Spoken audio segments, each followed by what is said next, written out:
Baik, bismillahirrahmanirrahim. Alhamdulillahirabbil alamin.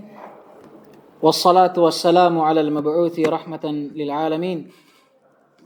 Nabiyyina Muhammadin wa ala alihi wa sahbihi wa man tabi'ahum bi ihsanin ila yaumiddin. Amma ba'd. Alhamdulillah, kita masih melanjutkan pelajaran kita. Masih di dalam membaca kitab Qawaidul Usul wa Ma'aqidul Fusul karya Al-Imam Al-Allamah Abdul Mu'min Ibn Abdul Haq Al-Baghdadi Al-Hambali rahimahullahu ta'ala. Baik, kemudian thumma qala rahimahullahu ta'ala wa amma takriruh. Adapun takrir beliau alaihi salatu wassalam wa huwa tarkul inkar ala fi'li fa'ilin. Ya, sebelumnya sekarang kita masuk ke jenis yang ketiga dari sunnah Nabi alaihi salatu wassalam, yaitu sunnah takririyah. Baik, saya harus kayaknya baca matanya juga supaya saya tahu apakah ada yang berbeda cetakannya atau beda. Dan antum kalau memang berbeda, nah saya luput, tegur nah, saya kasih tahu. Begitu. Halaman berapa Mi? Hah? Yang mana dulu ini? Yang di atas kah atau di bawah kah?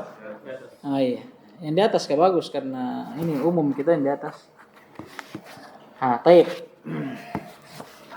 Thumma qala rahimahullahu ta'ala wa amma takriruhu. Adapun takrir beliau. Nah, sekarang kita masuk ke jenis yang ketiga dari as-sunnah, yaitu sunnah takririyah. Sunnah Nabi alaihi salatu wassalam berupa takrir, yaitu pembiaran. Paham ini? Taib. Sekarang definisinya, qala rahimahullah wa huwa tarkul inkari ala fi'li fa'ilin. Apa itu takrir? Kata beliau, yaitu meninggalkan pengingkaran atas perbuatan seseorang. Paham ini? Ya, bahasa ringkasnya pembiaran. Paham ini? Kata beliau, sekarang hukumnya. Fa in ulima illatu dzalika, kalau diketahui sebab dari takrir atau pembiaran tersebut seperti apa? Kadzimmi, seperti seorang kafir dzimmi ala fitrihi ramadhana, terhadap tidak berpuasanya dia di bulan Ramadan. Maka apa hukum pembiaran Nabi dalam hal seperti ini? Kata beliau, fala hukma lahu, tidak ada hukumnya. Paham ini? Di zaman Nabi alaihi salatu wassalam, Nabi kan ya seperti yang kita ketahui, beliau hidup di tengah-tengah apa? Masyarakat yang sebagiannya muslim, sebagiannya kafir. Dan tidak dipungkiri di antara Nabi alaihi salatu, maksudnya di sekitar Nabi yang hidup bersama Nabi masih ada orang-orang kafir, tapi kafir dhimmi yang dijamin keselamatannya karena membayar apa? Kalau istilah sekarangnya mungkin seperti upeti ya, pajak mungkin istilah sekarangnya. Bukan juga pajak, upeti lah, ya kan? Di zaman itu orang-orang kafir ini bebas dengan perbuatan yang ingin dia lakukan, tapi dengan syarat dia harus bayar upeti itu. Nah sekarang perbuatan orang kafir di zaman Nabi yang Nabi biarkan, seperti misalkan tidak berpuasanya mereka di bulan Ramadan, atau misalkan disebutkan oleh sebagian ulama mereka di waktu itu meminum khamr. Sekarang pembiaran Nabi di sini, apakah boleh kita hukumi bahwa itu sunnah? Atau paling tidak kita katakan, oh mubah kalau begitu. Boleh orang tidak berpuasa Ramadan. Boleh orang meminum khamr. Apa dalilnya? Nabi dulu membiarkan orang-orang kafir untuk minum khamr dan tidak berpuasa di bulan Ramadan. Apakah kita hukumi? Tidak. Kenapa? Ya sudah jelas orang kafir. Paham ini? Paham tidak ini? Ini Mi. Maksudnya kalau jelas mi ilahnya, kenapa Nabi biarkan? Paham ini? Tidak perlu Mi ditanya lagi. Ya itu tidak bisa diambil hukumnya. Paham ini? Kecuali kalau memang pada sesuatu yang kita tidak tahu, ya, tidak diketahui kenapa sebab pembiarannya, ini Wa illa, kalau tidak diketahui sebab pembiarannya, maksudnya tidak seperti orang kafir yang tidak berpuasa di bulan Ramadan, dalla alal jawaz. Ini hukumnya boleh, mubah. Seperti apa? Ya ma'ruf. Dahulu pernah Nabi SAW ditawarkan oleh Khalid ibn al-Walid untuk memakan apa? Daging dob. Tahu dob? Biawak padang pasir. Ya, bukan biawak salongang ini. Bukan yang biawak salongang. Apa orang bilang biasa padale? Bukan padale ini. Tiai, marahin ini. Yang lain ini. Jadi itu biawak padang pasir yang memang hidupnya di padang pasir. Paham ini? Pernah Nabi ditawarkan oleh Khalid ibn Walid, tapi Nabi tidak memakannya. Nabi tinggalkan itu. Hanya saja Nabi SAW membiarkan Khalid untuk memakannya. Paham ini? Sekarang, apakah kita tahu sebabnya ini? Kenapa bisa Nabi biarkan Khalid? Kan tidak diketahui. Beda kalau orang kafir makan babi. Paham ini? Ya orang kafir memang nasami. Paham ini? Kalau ini masalahnya Khalid bin Walid ini, makan biawak ini. Tapi Nabi biarkan. Kita tidak tahu sebabnya. Apa hukumnya? Jawaz, mubah. Oh kalau begitu mubah. Paham ini? Dan ini juga disebutkan oleh para ulama, perlu digarisbawahi. Takrir yang dihukumi dan dibahas dalam ilmu usul fikih, ini takrir yang Nabi SAW bolehkan dalam perkara ibadah. Paham ini? Baik.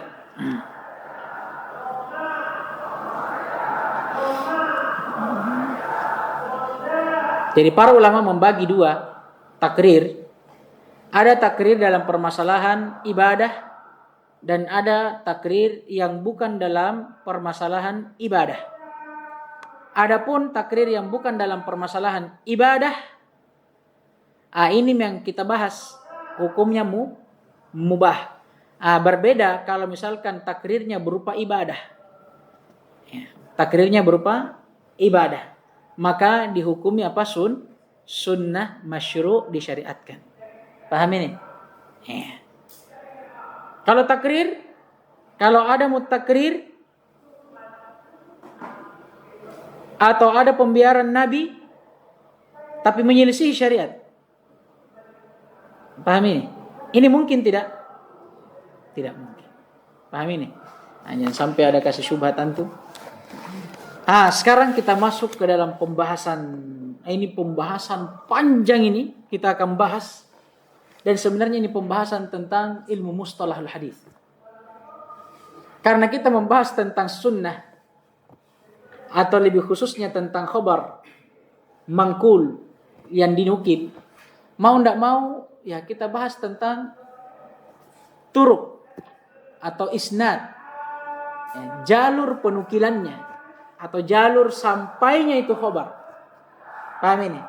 Thumma qala rahimahullah, thumma al-alimu bidzalika minhu bil mubasyarah imma bisama'il qawli aw ru'yatil fi'li aw at-takrir faqati'um bihi wa ghairuhu innama yasilu ilaihi bi tariqil khabar anil mubasyir fayatafawatu fi qat'iyatihi bitafawuti tariqihi. Kata beliau, kemudian orang yang mengetahui hal tersebut ini kembali kemana? As-sunnah. Apa yang telah berlalu dari pembahasan as-sunnah. Maksudnya orang yang meriwayatkan hal tersebut, keadaannya ada dua. Minhu bil mubasyarah. Bentuk yang pertama, yaitu di antara mereka ada yang meriwayatkannya dengan mubasyarah, secara langsung. Imma bisama'il qaul, apakah dengan langsung mendengarkan ucapan Nabi atau orang yang menghabarkannya, yaitu Nabi SAW, au ru'yatil fi'il, atau dia langsung melihat perbuatan orang yang menghabarkannya, yaitu Nabi SAW, awit takrir, atau dia langsung menyaksikan pembiarannya. Paham ini? Nah, ini bentuk yang pertama, faqati umbihi. Maka hukumnya qati umbihi. Dia dalil qat'i. Wa ghairuhu, adapun bentuk yang kedua, innama yasilu ilaihi, tiada lain khabar itu sampai kepadanya bitoriqil khabari anil mubashir, juga dengan jalur pengkhabaran dari si mubashir, dari orang yang langsung melihat, mendengar atau menyaksikan. Paham ini? Adapun kalau yang kedua ini ya tafawat, bertingkat-tingkat hukumnya, derajatnya, tingkatannya. Fi qat'iyatihi, kalau kita mau lihat qat'iyahnya, maksudnya kepastiannya, keabsahannya, bitafawuti tariqihi. Ya, sesuai dengan apa? Bertingkat-tingkatnya juga apa? Jalur periwayatannya. Paham ini? Berbeda dengan yang pertama. Karena kalau yang pertama kan dia mubashir, orang yang langsung ada pada waktu khobar itu disampaikan. Yang dimaksudkan di sini siapa berarti? Para sahabat radhiyallahu taala anhum ajma'in. Maka apa yang mereka riwayatkan diterima atau tidak? Diterima. Yang masalah ini orang setelahnya, ini jenis yang kedua. Yang khobar sampai kepada mereka tapi bukan dengan mubasyarah, melainkan dengan pengkhobaran juga dari siapa? Dari si mubashir, para sahabat radhiyallahu taala anhum ajma'in. Hukumnya berbeda dong. Kalau sahabat kan pasti insyaallah, ya kan? Pasti kesahihannya. Karena Allah Subhanahu wa taala sendiri yang mentazkiyah mereka radhiyallahu anhum wa radu'an. Dan kata Nabi alaihi salatu wassalam, la tajtami'u ummati ala dhalalah. Paham ini? Sekarang yang menjadi pertanyaan, yakni orang yang datang setelahnya. Apa hukumnya kalau dia membawakan khobar? Diteliti. Bertingkat-tingkat keabsahannya. Kenapa? Alasannya. Kata beliau, li'annal khabara, karena namanya pengkhobaran, yadkhuluhu as-sidqu wal kadibu. Karena namanya pengkhabaran itu bisa dimasuki oleh kedustaan ataupun kebenaran atau kejujuran. Bahasa lainnya ya namanya khabar ya bisa jujur, bisa dusta. Paham ini? Wala sabila ilal qat'i bisidqihi li adamil mubasyarah. Dan tidak ada jalan untuk mengatakan bahwa hujjah atau khobar mereka itu qati', pasti, karena tidak mubasyarahnya mereka, karena mereka tidak langsung mendengarkan atau menyaksikan khobar itu. Paham gini? Ini sekarang, ini pembahasan yang pertama tentang siapa? Tentang rawi. Ini tentang rawi, orang yang meriwayatkan khobar. Ya, bentuknya ada dua. Ada rawi yang mubashir, ada ghair mubashir. Ada rawi yang mubashir, yang diinginkan dengannya siapa? Para sahabat yang langsung mubasyarah mendengarkan atau melihat dan menyaksikan khobar itu. Dan hukum khobarnya apa? Qati'. Diyakini secara pasti keabsahannya. Paham ini? Dan kebenarannya. Berbeda dengan bentuk yang kedua. Siapa mereka ini? Ya orang setelah sahabat. Para tabi'in, atba'ut tabi'in dan seterusnya. Ya. Kenapa? Karena mereka tidaklah khobar datang kepada mereka kecuali dengan jalur riwayat juga, dengan jalur khobar juga. Dan namanya khobar itu mengandung apa? Sidq atau kadhib. Paham ini? Baik. Hanya saja sebagian ulama ya sedikit memberikan komentar tentang lafaz beliau. Ya, pada ucapan beliau li'annal khabara yadkhuluhu sidqa au sidqu wal kadhibu. Kata sebagian ulama ada baiknya kalau dia tambahkan lafaz lidzatihi. Karena khabar kalau kita lihat zat khabar itu lafaznya ya mungkin dimasuki oleh sifat jujur dan kebohongan. Maksudnya bisa dikatakan benar dan bisa salah. Kalau zatnya. Kenapa? Ini untuk mengeluarkan khobar kalau ditinjau dari siapa? Al-mukhbir bihi, yang mengabarkannya. Ini bahaya. Kalau kita katakan khobar secara umum, berarti masuk di dalamnya. Mau itu khobar dari Allah, dari Rasulnya, dari orang yang jujur, para sahabat, masuk semua. bisa kita katakan apa? Sidik atau kadhib. Padahal tidak. Paham ini? Ini yang menjadi masalah. Kesimpulan, pembahasan yang pertama, pembahasan tentang khobar dari sisi apa? Rawinya, yang menyampaikan khobar itu. Dari si mukhbir, dari yang mengabarkan. Paham ini? Ada yang mubashir, ada yang goir mubashir. Kalau mubashir, apa hukumnya? Qati. Karena dia mubasyarah. Dan yang diinginkan dengan mubashir sini siapa? Para sahabat. Adapun yang goir mubashir tidak langsung mendapatkan dan menyaksikan khobar itu, melainkan dia juga dapat dengan pengkhobaran, maka apa hukumnya? Ya dirinci. Bertingkat-tingkat. Sesuai dengan bertingkatnya juga sang rawi. Dan karena khobar itu bisa saja dibenarkan, bisa disalahkan. Wal khabar yang qasimu ila. Ini pembahasan yang kedua. Dan khobar itu sendiri terbagi menjadi tawatur wa ahad, mutawatir dan ahad. Sekarang pembahasan yang kedua. Tinjauan khobar dari sisi jalur periwayatannya. Kalau tadi rawinya, orangnya. Kalau ini jalurnya ini. Jalur periwayatannya. Ada namanya tawatur atau mutawatir dalam bahasa yang lebih kita kenal. Dan ada namanya ahad. Fat tawatur. Adapun khabar yang tawatur atau mutawatir.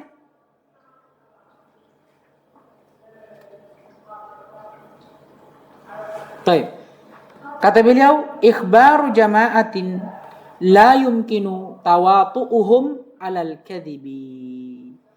Khabar atau pengkhabaran yang bentuknya mutawatir, dia adalah pengkhabaran dari sekelompok manusia atau sekelompok orang yang tidak mungkin mereka bersepakat di atas kedustaan. Karena saking banyaknya, tidak mungkin mereka bersepakat di atas kedustaan. Ini bentuk yang pertama. Ini makna at-tawatur. Dan ini definisi tawatur secara istilah. Paham ini? Dan kata beliau, "Tsumma qala rahimahullah wa syurutuhu thalathah." Syaratnya ada 3. Qala, yang pertama, isnaduhu ila mahsusi. Jalur khobar itu, penyandaran khobar itu kepada sesuatu yang bisa disaksikan. Mahsus, yang dirasa oleh indera. Seperti apa? Khobar yang datang dengan lafadz sami'tu, saya mendengarkannya. Mahsus atau tidak ini? Mahsus, karena dia terdengar oleh panca indera. Aura'aitu, atau ada hadis yang datang, khobar yang datang dengan lafadz ra'aitu, saya melihatnya. Mahsus tidak? Mahsus. La ila i'tiqadin, dan bukan termasuk perkara i'tiqad. Kenapa? Karena namanya keyakinan, ini pasti mutawatir. Paham ini? Maksudnya tidak bisa dikatakan ini mutawatir atau bagaimana, namanya keyakinan. Paham ini? Ini sesuatu yang pasti diyakini dalam hati setiap hamba. Ini masalahnya khobar selain i'tiqad. Kapan bisa dikatakan mutawatir? Ini syaratnya. Pertama, kalau penyandarannya kepada sesuatu yang mahsus, berupa sesuatu yang didengar atau disaksikan. Wastiwa'ut tarafaini wal wasitati fi syartih. Syarat berikutnya, seimbangnya antara dua taraf, dua ujung. Apa maksudnya? Yang diinginkan dengan dua taraf di sini musyahid. Paham ini? Musyahid sebagai orang yang langsung mendengarkan khobar itu, dan orang yang disampaikan khobar itu dari sang musyahid. Paham ini? Ini tarafa ini. Orang yang meriwayatkan dan orang yang diriwayatkan kepadanya setelahnya. Misalkan kalau sahabat kepada tabi'in, ini tarafa ini. Jadi syarat yang pertama tadi apa? Khobar itu harus datang dengan lafadz yang mahsus, sami itu atau ra'i itu atau yang semisal dengannya. Yang kedua, yang meriwayatkan khobar ini dari kedua sisinya, dari sang perawi, sahabat, kepada orang yang diriwayatkan kepadanya setelahnya. Yaitu para tabi'in, tabi'in kepada atba'ut tabi'in, dan seterusnya. Ini harus seimbang pada apa? Fi syartihi. Pada syarat yang telah berlalu tadi. Dan juga wasitohnya, perantara di antara keduanya. Paham ini? Jadi khobar itu kan begini, sampai kepada kita, ini melalui jalur kan? Jalur periwayatan. Orang yang mubashir siapa namanya? Sahabat. Ini mitorof yang pertama, ujung yang pertama. Ujung yang kedua, bukan tabi'in. Kita yang sampai kepada kita hari ini. Paham ini? Ini ujung yang kedua. Pertengahannya wasitohnya siapa? Antara sahabat nih dengan yang meriwayatkan kepada kita hari ini. Siapa mereka? Para tabi'in, atba'ut tabi'in, setelahnya. Paham ini? Itu wasitoh. Antara torofaini dan wasitoh, semua harus sama dalam syaratnya. Yaitu dalam syarat mutawatir. Paham ini? Kemudian selesai masalah mutawatir ini. Selesai. Wal adad. Sekarang, adapun jumlah tawatur. Kapan dikatakan khobar itu mutawatir? Kenapa? Karena tadi khobar mutawatir dia adalah khobar yang diriwayatkan oleh jamaah. Jamaah ini berapa ini? Baru bisa dikatakan mutawatir.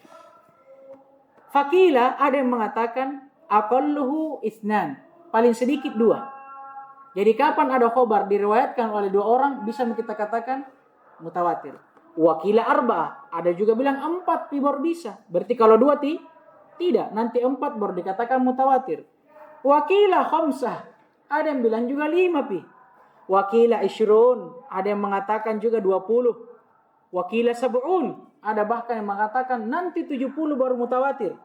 Wakila ghairi dzalika au ghairu dzalika, dan ada yang mengatakan selain daripada itu. Ala kulli hal, kata beliau setelahnya, was-sahihu. Adapun yang benarnya, la yanhasiru fi adadin, bahwasanya khabar mutawatir itu tidak terbatas pada jumlah yang tertentu. Bal tiada lain, mata akhbaru wahidan ba'da wahid. Kapan ada seseorang yang mengabarkan, atau kapan ada sekelompok manusia yang mengabarkan satu kepada satu orang yang lainnya. Misalkan satu mendengarkan, dia kabarkan kepada yang lain, kabarkan kepada yang lain, kabarkan kepada yang lainnya, hatta yakhruju bil kasra, sampai akhirnya khabar itu keluar dari banyak orang. Ila haddin la yumkinu tawatu'uhum alal kadhibi, mencapai jumlah yang tidak mungkin jumlah itu bersepakat di atas kedustaan. Hasalal qat'u biqaulihim, maka pada saat itulah hujjah atau ucapan itu bisa dikatakan qat'i, diterima. Atau dalam bahasa lain, pada saat itulah khobar tersebut dikatakan mutawatir. Ya, terserah. Kalau orang mengatakan jumlah yang tidak mungkin sepakat di atas kedustaan itu 20, ya kita katakan 20. Tergantung kapan khobar itu sudah disampaikan oleh sejumlah manusia, yang sejumlah manusia ini tidak mungkin nih secara adat, maksudnya secara kebiasaan tidak mungkin dia sepakat di atas kedustaan, maka boleh kita katakan khobar ini mutawatir. Paham ini? Nah, ini yang paling dekatnya. Wallahu ta'ala alam. Kenapa? Karena sebenarnya ikhwas sekalian, namanya mutawatirnya sebuah khobar itu, sebagaimana yang akan datang dan juga dibahas dalam ilmu hadits, itu bukan hanya dilihat dari sisi angkanya. Kenapa? Karena yang kita inginkan ini kan sebenarnya keyakinan terhadap khobar ini. Apakah khobar ini benar atau salah? Nah, sedangkan keyakinan terhadap khobar ini, keyakinan seseorang terhadap khobar ini, ya, kadang bisa dilihat dari jumlah, kadang juga bukan dilihat dari jumlah, tapi dari apa? Dari sifat orang yang menyampaikannya. Paham ini? Kadang ada khobar datang dari 1-2 orang saja. Tapi begitu kita lihat mengkhabarkan, tidak mungkin didustakan khabarnya. Paham ini? Khabar ini juga bisa menjadi khabar yang mutawatir. Dan ini sebagaimana diucapkan oleh Syekhul Islam Ibn Taimiyah rahimahullahu ta'ala, bahwa kadang khabar mutawatir itu bisa dilihat dari jumlah yang meriwayatkan dan itu asalnya, tapi kadang juga dilihat bukan dari jumlahnya, tapi dari apa? Dari sifat orang yang meriwayatkan, yang dimana sifat inilah yang menjadi korina akan mutawatirnya khabar yang diriwayatkan. Paham tidak ini? Naam. Wa kadzalika yahsulu biduni adalatir riwayati awir ruwati wa islamihim liqat'ina biwujudi Misra. Dan demikian pula khabar itu bisa dikatakan mutawatir tanpa dipersyaratkannya adalatur ruwah. Orang yang meriwayatkan harus adil dan orang yang meriwayatkan harus Islam. Ini perhatikan hati-hati. Ini ketentuan mutawatir pada khabar secara umum. Bukan khabar syar'i, ini khabar secara umum. Kalau datang khabar secara umum, secara mutawatir, kata beliau, walaupun perawinya tidak adalah dan tidak muslim bahkan, khabar itu tetap kita katakan mutawatir. Tapi ingat, khabar yang bukan khabar syar'i. Dari mana kita tahu? Ucapan beliau setelahnya, liqat'ina biwujudi Misr, sebagaimana kita pastikan akan keberadaan negeri Mesir. Sekarang kalau ada orang bilang kepada antum, betul itu bahwa Mesir itu ada, antum bilang apa? Bohong? Dusta? Atau benar? Benar kan? Paham ini? Sekarang, tapi kalau misalkan yang membawakan khabar itu orang Yahudi, orang Nasrani misalkan, bukan Muslim, tetap antum percaya? Percaya. Ini khabar anin ya, khabar umum yang beliau bahas.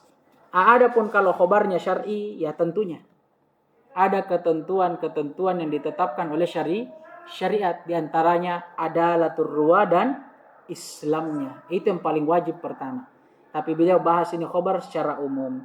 Wa yahsulul ilmu bihi wa yajibu tasdiquhu bi mujarradihi wa ghairuhu bidalilin khariji. Sekarang hukumnya, kalau ada khabar yang mutawatir, apa keharusannya? Kata beliau, yahsulul ilmu bihi. Ya, khabar mutawatir itu mengharuskan al-ilmu bihi. Maksudnya pembenaran terhadap hal tersebut. Wa yajibu tasdiquhu bi mujarradihi. Wajib dibenarkan ya semata-mata dengan datangnya khabar itu secara mutawatir. Wa ghairuhu, adapun kalau dia tidak mutawatir, bidalilin khariji, harus ada dalil atau korina yang menunjukkan akan sidqnya, benarnya khabar tersebut. Paham ini? Seperti ya misalkan itu tadi ya, syarat-syarat seorang rawi harus adalah, harus dhabt dan semisal dengannya. Ya, kalau memang khabar itu tidak mutawatir, maka kita lihat dari sisi itunya, sisi lainnya, dari adalatur ruwa dan yang semisal dengannya. Kemudian setelah itu beliau masuk ke pembahasan berikutnya, ya masih tentang pembahasan berkaitan dengan mutawatir dan ahad, yaitu tentang kandungan yang terhasilkan dari hadits mutawatir itu sendiri atau khabar mutawatir itu sendiri. Apakah dia menghasilkan ilmu daruri, maksudnya pemahaman yang daruri, ya, wajib diyakini dan pasti, atau dia menghasilkan ya pemahaman yang nadari. Dan ini kita akan akhirkan karena pembahasan ini lumayan juga, lumayan panjang dan lumayan rumit, dan kita cukupkan ya sampai di sini insyaallah taala. Naktafi bihadzal qadar. Subhanakallahumma bihamdika asyhadu an la ilaha illa anta astaghfiruka wa atubu ilaik. Wafaqallahu al-jami' lima yuhibbu wa yarda wa yatina al-afwata was-salama innahu waliyyu dzalika wal qadiru alaih. Alhamdulillah.